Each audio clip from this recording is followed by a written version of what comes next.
I'm talking about number one, the Shroud of Turin. Check this out. Now listen, you got to check your biases at the door. Remember, we want to be dispassionate researchers. You know, unfortunately, there's even a lot of evangelical Protestant bias when we talk about the Shroud. That's viewed as like some Catholic relic. That's not true. Do you know, Alan, the Shroud of Turin is the most investigated archaeological artifact of all time? Okay, so what is a shroud? Yes. And what is Turin, for those who have no clue about what this is all about? Thank you.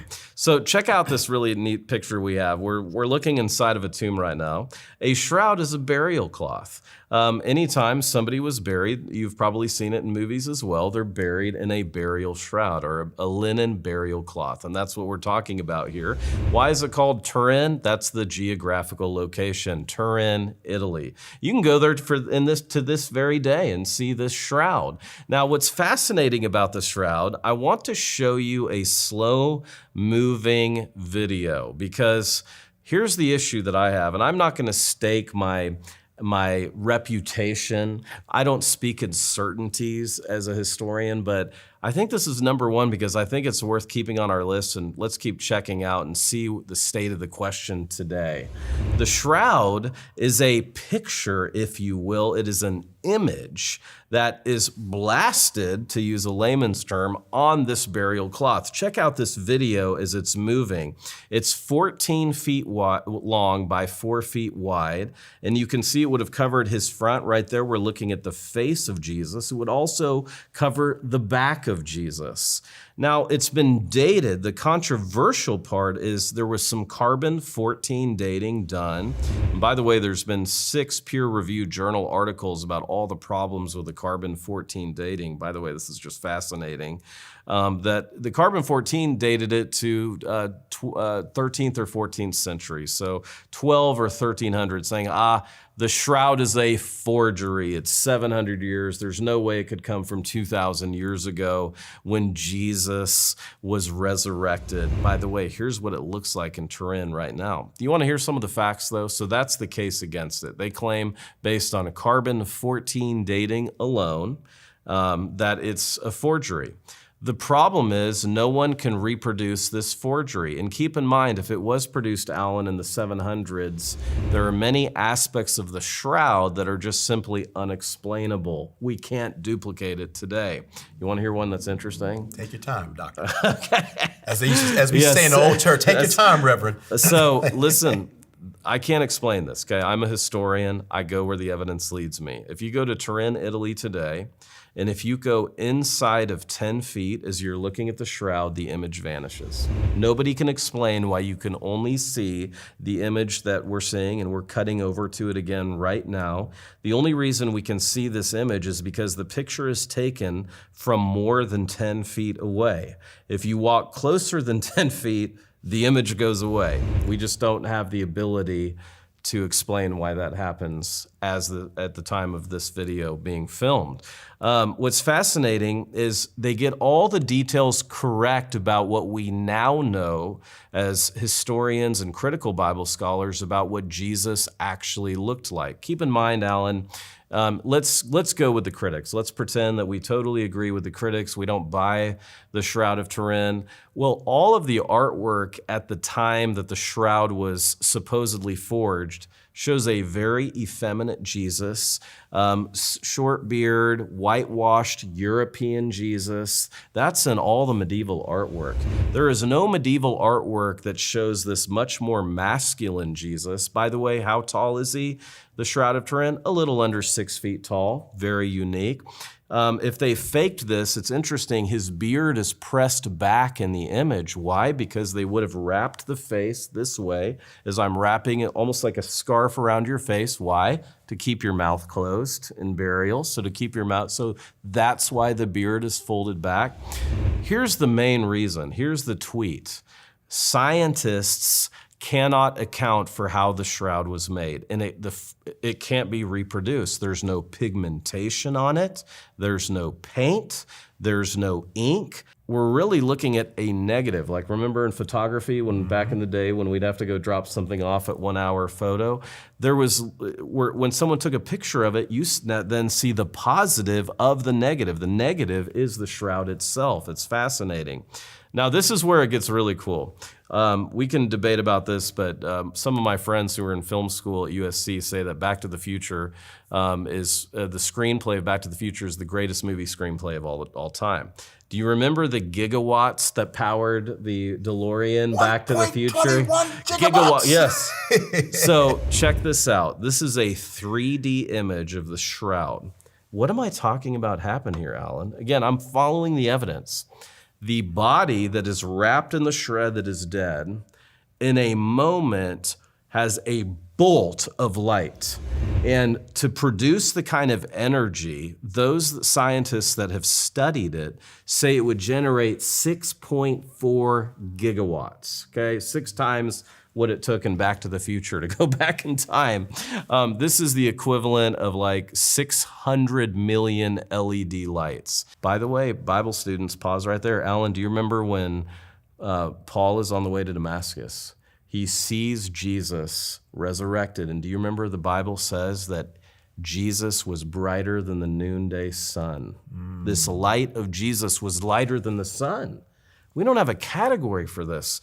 What emits this kind of light energy, the estimated 6.4 gigawatts that essentially flashes this photo?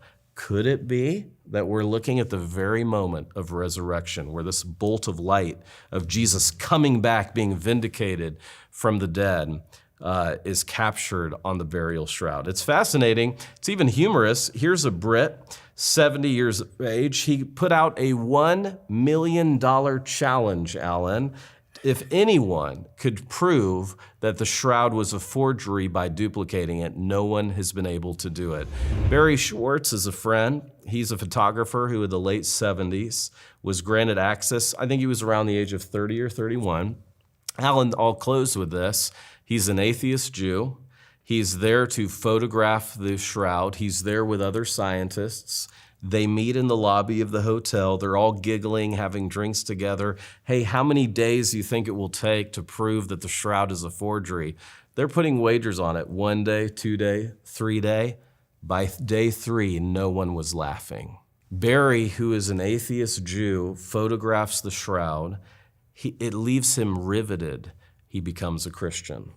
It's interesting, a lot of the individuals who were skeptics going into skeptics to the shroud have been converted to Christianity. This is just another interesting high-resolution photo that we're looking at. It could be the very face of God, the face of Jesus. So again, I can't speak in terms of certainty, but I'm unconvinced right now because I know that kings, noblemen would come see the shroud. They would actually cut off a piece of it. The patches would be woven back in the Middle Ages and the medieval times. So could it be that the carbon-14 dating is from one of those woven-in patches? I think so. So I definitely think this is something to keep watching. It's exciting when you look at the shroud. It's interesting you can't see it when you get closer than 10 feet.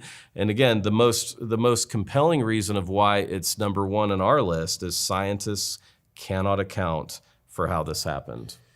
Wow. I've got so much more to say. Okay, before we end this video, I'm going to play devil's advocate for just a second. Yeah.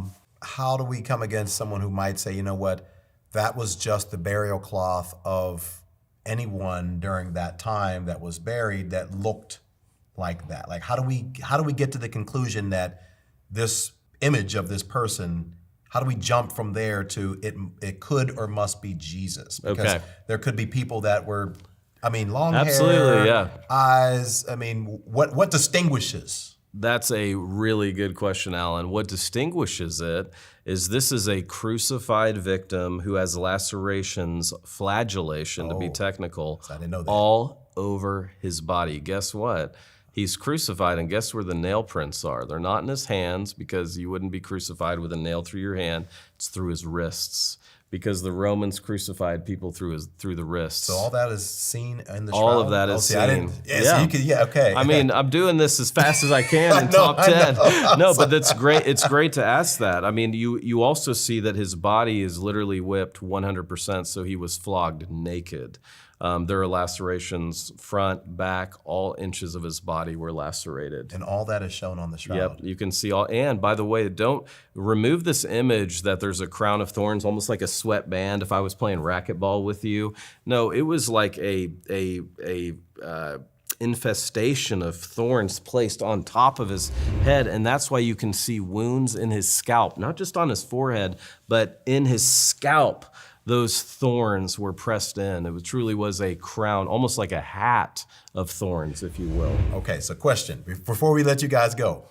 If I gave you 30 or 40 minutes on just the Shroud of Turin, could you do it? Absolutely. So can we, not today, but can we come back and do another one just on that? Yes, I would be honored to come back and do something on the Shroud. And again, I'm not going to stake my academic reputation on it, but I do want to let you know where research is today.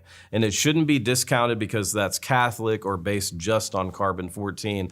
You know, one thing I learned in when I did my PhD, Allen, is we have to know all of the arguments. We have to be able to know both the case for and the case against. So I'd love to do that with you guys sometime. Awesome, guys. So guys, I hope that you guys got value out of this. This was one of the more exciting videos that I've been able to do on this channel. Top 10 biblical archaeological discoveries of all time. Obviously, we're having a good time. It's up for debate, guys. If there's others that, matter of fact, if there's others that you know of that we left off of this list, let me know in the comment section below and let's have some discussion about this. How do you feel about the Shroud of Turin? How do you feel about some of these other things that we talked about today? Let me know in the comment section below. And where can people find you? How can they support you, man? I'll put all the links to your socials down below, but what's the easiest way they can get in touch with you? Oh, thank you. We lead a ministry called Christian Thinkers Society, so just check out ChristianThinkers with an S on the end.com. We have other videos and podcasts, books, resources. Our passion is teaching Christians to be thinkers, thinkers to be Christian. Awesome. All right, man. Hey, thank you, man. I appreciate you, man. Love it. And yeah, we're going to do another video as well. So we look forward to seeing you guys. I'll see you guys on a beat, and we'll come back and do another one. Awesome. Thanks, guys.